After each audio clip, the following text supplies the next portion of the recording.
Se l'anomena sovint cinema invisible perquè no té espai a les sales comercials, però en canvi acabarà ocupant un lloc central en la història de la imatge en moviment.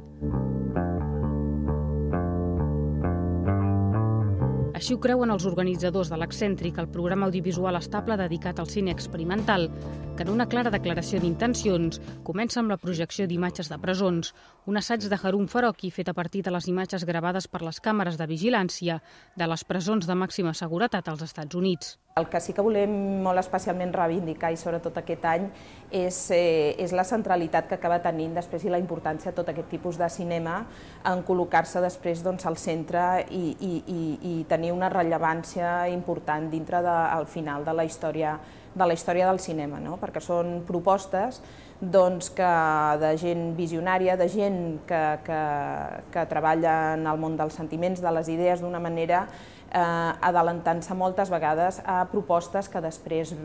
veus, diguéssim, a la vessant més comercial o més popular.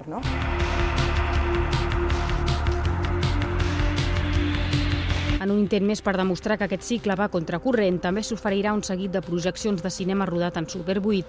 des dels anys 60 fins avui, un format que segueix viu i que conviu perfectament amb els 35 mm i l'alta definició. Llargs i curts, ficcions i documentals, experimentació i animació. L'objectiu de l'Excèntric és demostrar que hi ha un espai fora de l'àmbit comercial, on es fan coses molt interessants i que a la vegada serveix d'espai de diàleg entre mans del setè art. És anar a la sala fosca, veure la pel·lícula amb una pantalla gran, amb la millor qualitat possible, no amb una pantalleta així del YouTube, sinó amb una pantalla gran, amb 35 mm, 16 mm o un vídeo professional, una bona, excel·lent projecció, que és això sí que ho cuidem molt, a l'Excèntric, i no només això, sinó trobar-te amb una comunitat de gent que li agrada el cinema i que està disposat després a fer una cervesa, a xerrar sobre aquesta pel·lícula que s'ha vist. Cine invisible, inclassificable i excèntric, però que en qualsevol cas és creatiu, estimulant i que acabarà ocupant un lloc central en la història del cinema.